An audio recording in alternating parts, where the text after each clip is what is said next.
Good morning, good afternoon, and good night, and welcome to this. I was gonna joke and say that it's a first look about the season halfway through, but it's not so.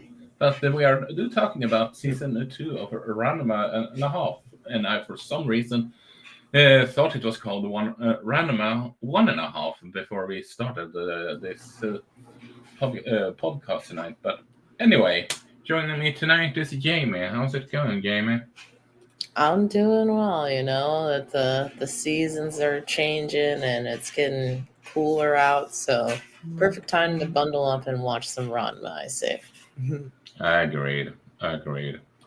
And uh, I have to say, this one, when the first one, when the show first got released, so to speak, or should I say, announced, I remember people got really confused about it because anyone, sure, it's seen as a classic. Don't get me wrong, but I don't think anyone expected this to get it was a remake, so to speak.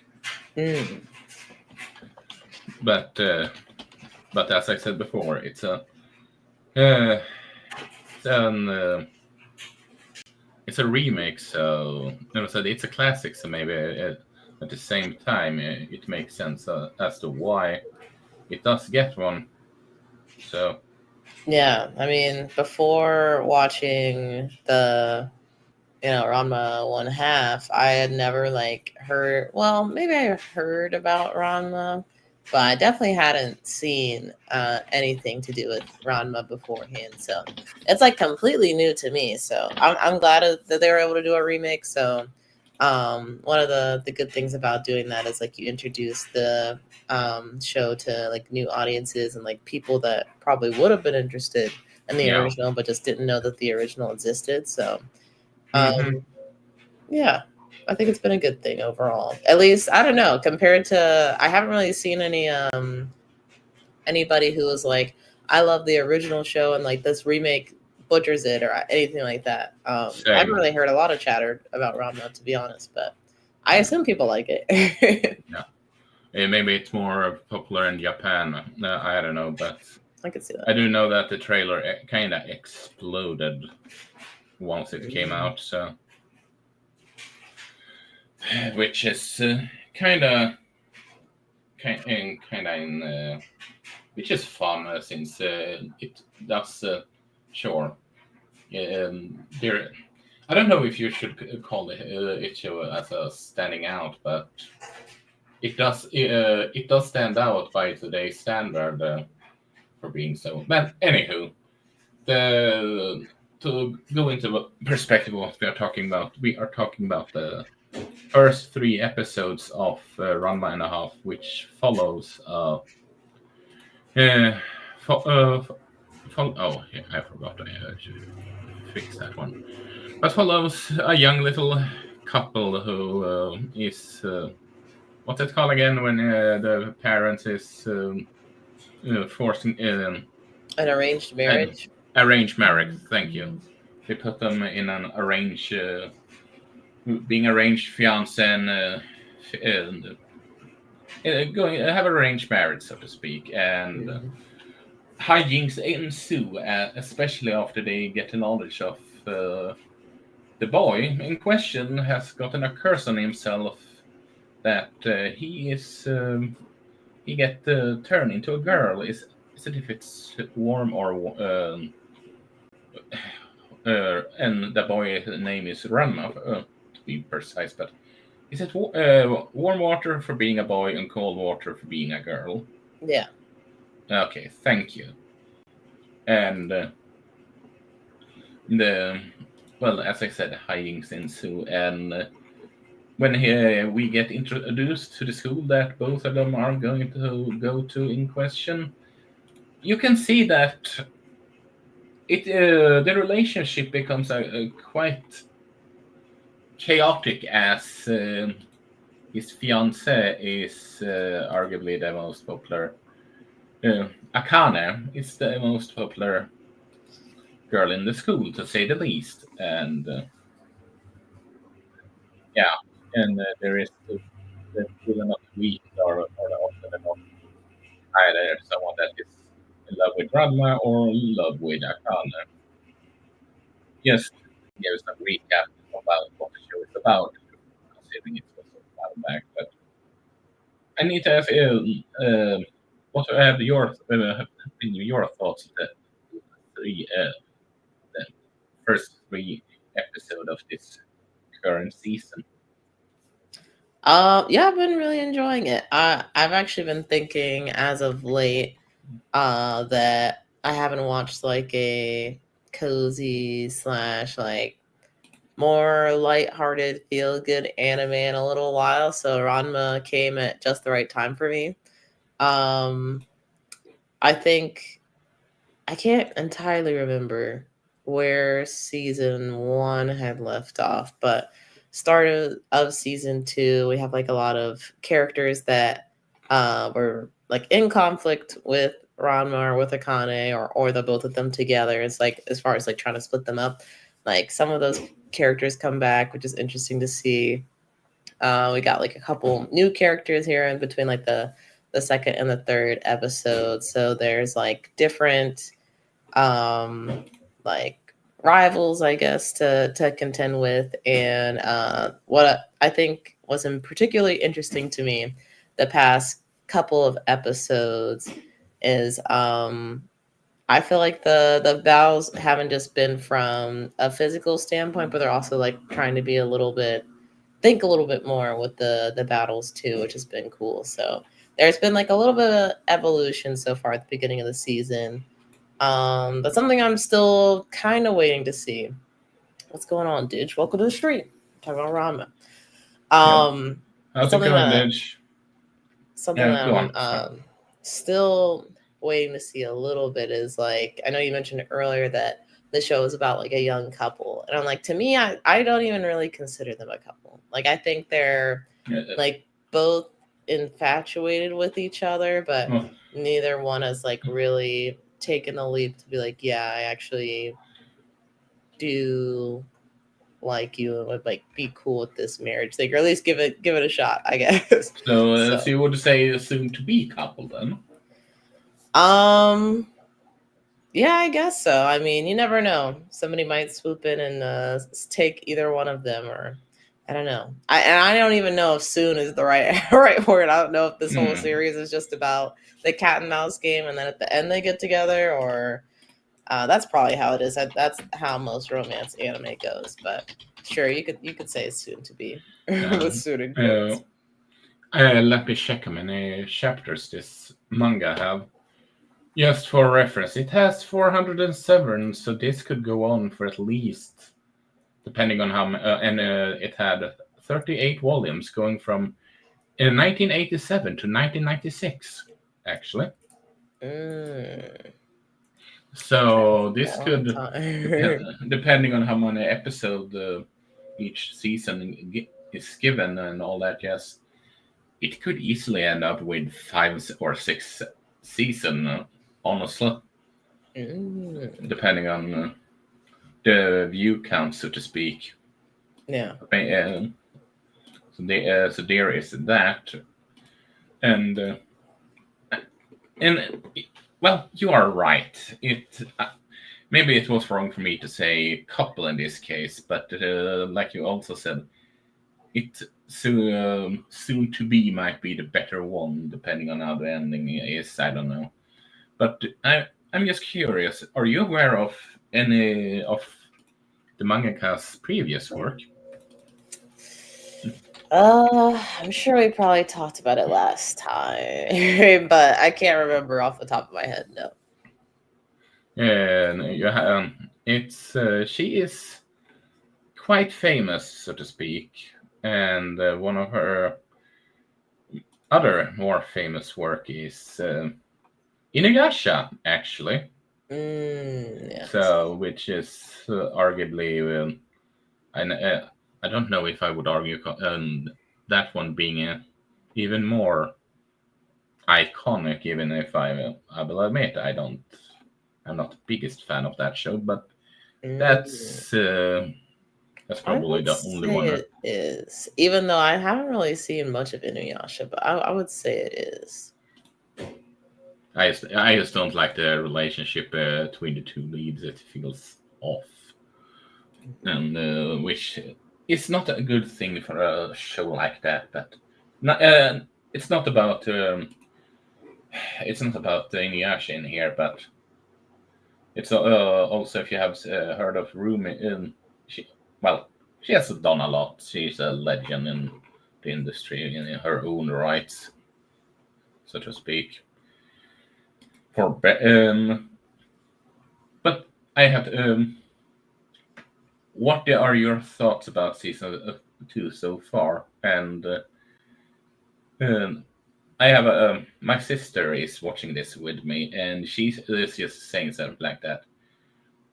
It you can clearly show that it is an older anime still, and it's an older book, but it still feels like it has not aged because it has the charm of the day still. You can see the influences that this show has sort of given some the more comedic genre of and romance comedy anime, so to speak.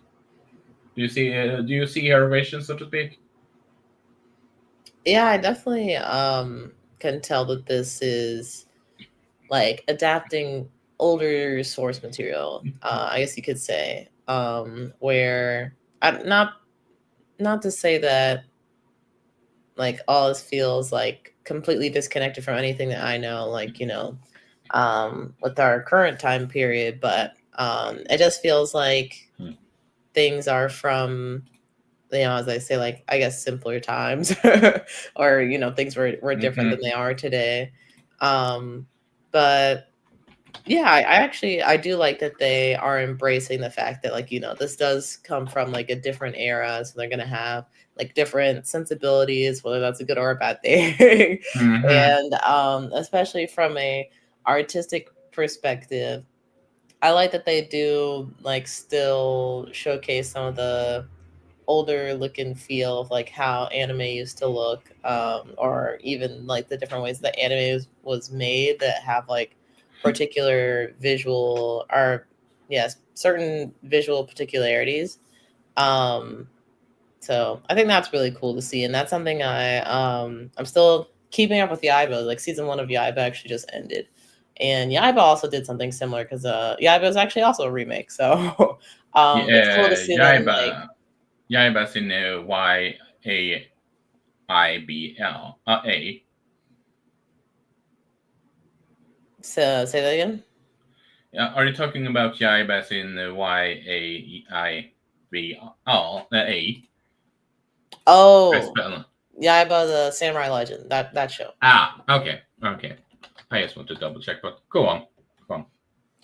Um, yeah, no, I really enjoyed what they've done so far with the show, and like I was saying, like it's a very like lighthearted, like easy to watch kind of show. It's not gonna be as intense as like Jujutsu Kaisen or like Dragon Ball Z or like anything like that. But it's still action packed in its own right, which is also fun. So yeah, it's just a great show to watch. And favorite episode so far? As an Mm, obvious question. an obvious question. Yeah, it's Interesting. an obvious question for a stream like this, I feel.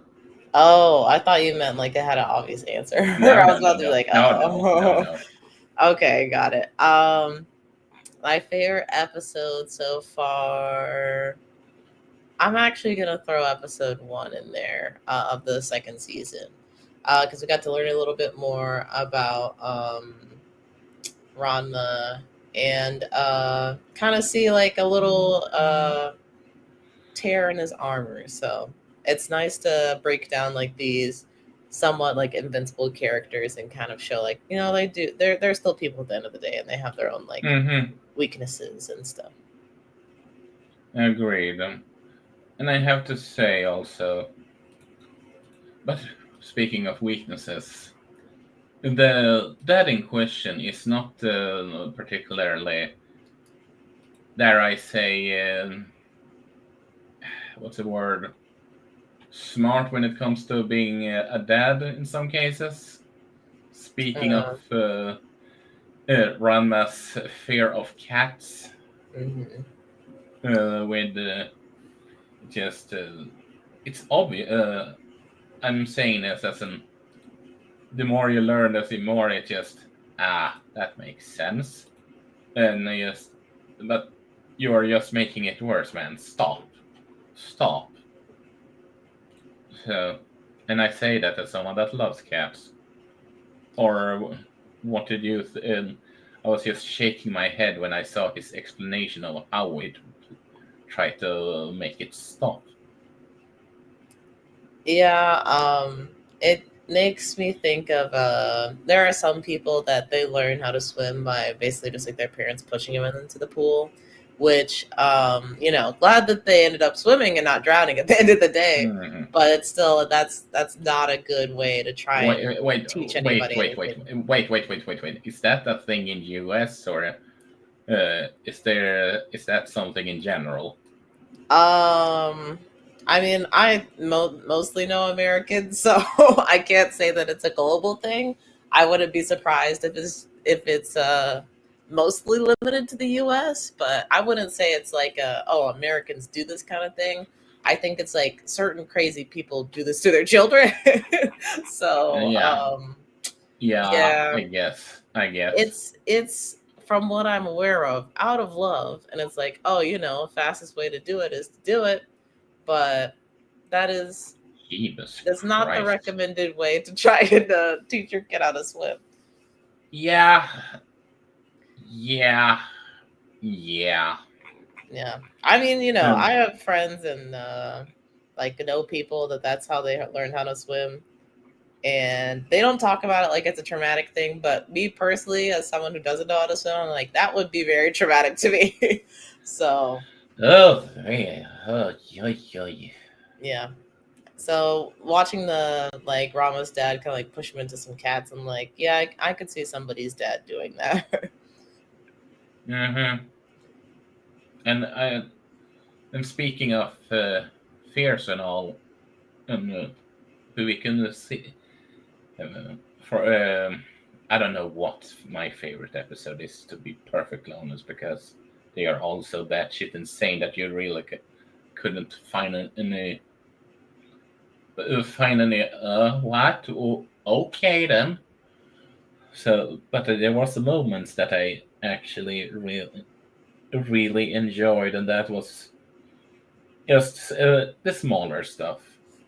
And then we come to the whole I don't I don't know what you think, but this show loves to make a big deal out of everything, and it is hysterical. Mm.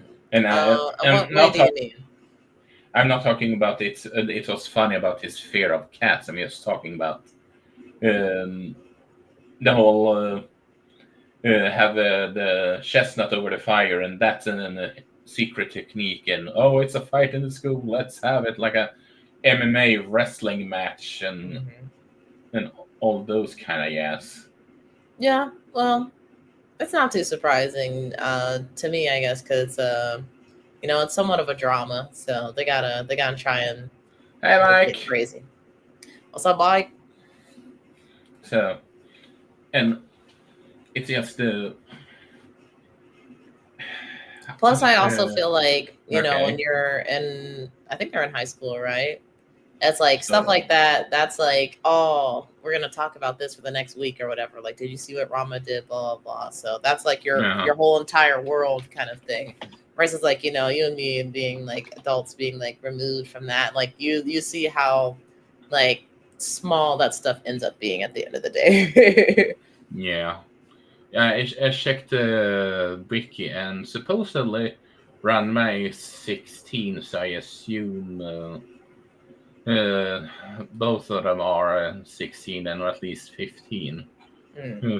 15, 16, like that. Wow. Isn't Jotaro Mm, like 16 or something in the part three? yeah, yeah, Crazy, but crazy to think about. yeah, but that's Yo-Yo, and Yo-Yo loves to have. How should I put it? Yeah, like, There's a reason why there is so many jokes about how the mangaka loves to draw muscular men, and that's a completely different story. But yeah. you get what I mean. I was just thinking about it because I've been like, I try and watch like one or two episodes of JoJo now to catch up for the new part, and Yeah. yeah, just seeing all the huge like dudes, you would think like, oh, they have to be like 20, 30. It's like, I'm 16, and you're like, what? But I mean, it does fit. But at the same time, you don't question it because it fits the world that he has created. He created, so to speak. Yeah. I mean, a lot of it sort of like with the whole gags in here. You get the tone complete that it is a bit cartoony, all that jazz. I Oh love it. yeah. And so, and, on one hand, going back to the whole ordeal with the first season, I know that this is all over the place, but uh, sort of like when you see them charging in at them because, well, they want to defeat her, so to speak, to win her heart. Just okay, and at the same time, yeah, that makes sense. That makes sense, type of deal. Yeah, it's So, definitely it's not anywhere close to being like realistic or like grounded in real life or anything like that. But I think that's part of the fun. Um, uh-huh. Something that I've enjoyed because like a whole core of the show is like Ranma going from being a boy to a girl is in the most recent episodes of the season 2, which I don't know if we put a spoiler warning already. I don't know. Are we We are just all over the place, so we might as well just I mean, talk about the three I can keep first. it pretty vague. I can keep it pretty vague. Basically, they've added like a new mechanic. Feels like a weird word to use, but I can't think of anything else. It's like a new mechanic to Ranma's changing to where now pressure points can be activated to kind of change the way that he transforms or like doesn't transform. And I thought that was interesting because it just adds like another layer to like all these different rules and whatnot, and kind of makes me wonder if there's some kind of pressure point or something that can be activated to where like this curse over Ranma gets lifted, or even if that's a possibility. I have no idea. But yeah, just a lot of more interesting things have been added to in season 2, in my opinion. Yeah, it was an interesting aspect. Speaking of stuff like that, this old lady, well, I would hate to have her nagging at me constantly and just being in pain. It would drive me nuts, so to speak. All jokes aside, considering her and the technique she showed off that he needs to learn how to get a certain object. So Let me see, because she sounds like Turbo Granny, but I don't know if it's the same actress. you think it's Luffy's voice actress? That would be Oh, fun. is Turbo Granny played by the same person that does Luffy? Yes, it Oh is. wow, I didn't know that. Let me see. Which is so funny. And also, she's the Japanese voice actor for Krillin, which is why Oh wow. Krillin always have the "We Are" uh, uh, opening as his ringtone in Super. The Mm, more you know. that's good. I didn't know that at all.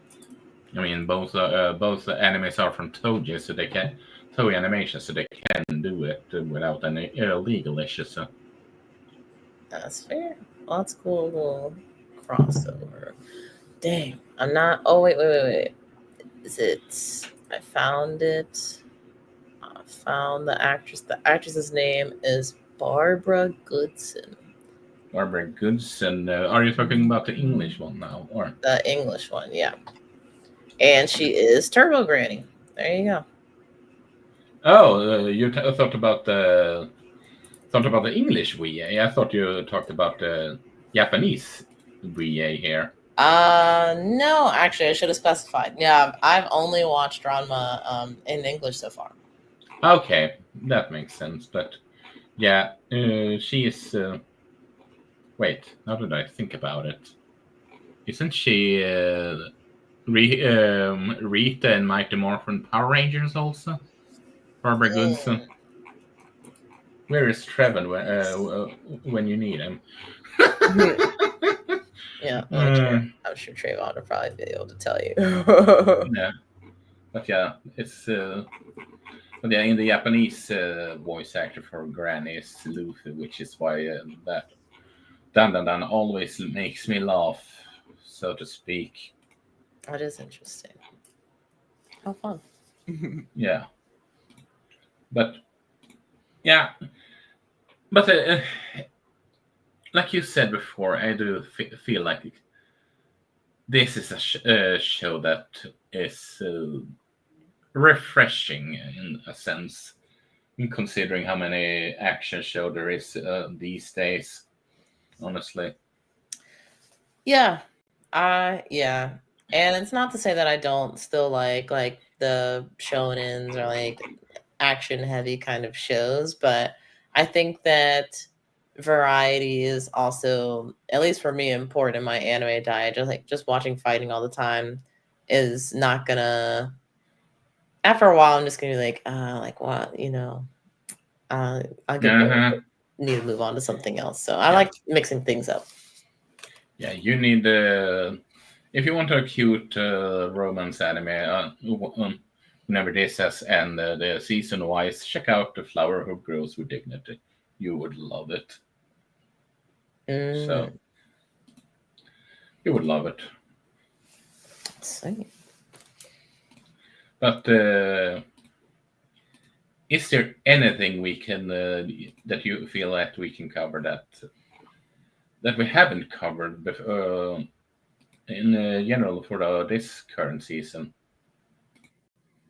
I guess we could talk about where you think things are going next. But I actually did want to ask you, um, yeah, so you've seen the original Ranma?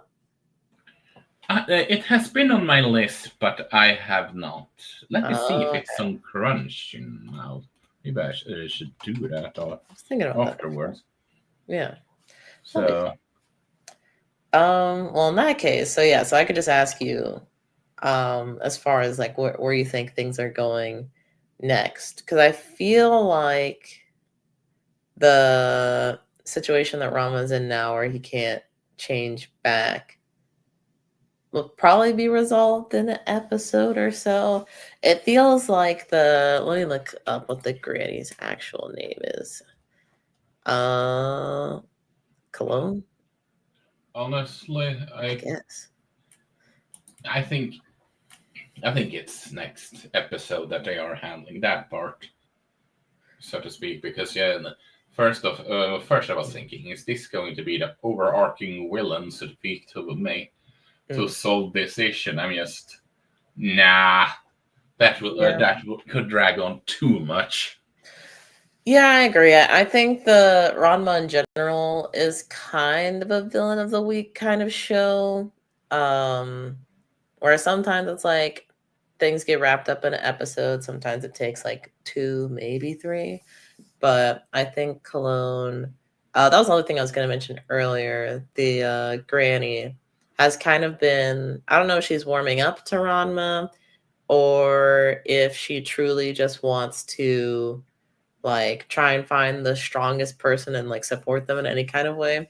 But the fact that she was willing to train Ranma to like learn the chestnuts roasting on the open fire technique, which is so funny. Yeah, the That's name. the technique I was thinking of earlier. Thank Yeah. you. Um the fact that she's willing to train Ranma to like do stuff like that, I'm like, maybe she can become a mentor that will hang on later in the season. Would not be Um, surprised if that happens. yeah, because I feel like not to say that she doesn't care about her granddaughter's shampoo and like her marriage situation, I guess. What a But name, Shampoo. yeah. But I think she's more interested in like trying to find really strong people, I guess. So I think that might be the next role for her. Yeah, you think about it. So her granddaughter's name is Shampoo and her name is Cologne. Like, so I'm I wonder seeing who a the pattern here. next person's gonna be, like Mousse or something and like hair gel. What is it with Japan and like liking to have a themes in their names sometimes? I don't know. I mean, It's kind of fun. yeah, I'm not complaining. I just think it's funny, especially in earlier days. Hmm. But was that everything that you can come up with? Because I think I have gone all over the place and can't think of anything else myself. Yeah, I think that's it for me. Okay, then I need to ask you then, Jamie, where can people find you? You can find me, and this is streaming on my like review slash lifestyle slash whatever channel right now. So obviously there. But for gaming things, you guys can find me at Swiper_Prime on most platforms. Definitely on YouTube and Twitch for sure. Nice. And well, this is also streamed on my personal channel on Swedish Emblem, also here on Damager Taco, where we are going to talk about we talk about well, everything manga anime related. In my personal channel, it's well, coverage of Wind Waker on both Twitch and YouTube, and Persona on Twitch, and also YouTube on during the weekends. So, with that said, have it awesome, y'all. Bye.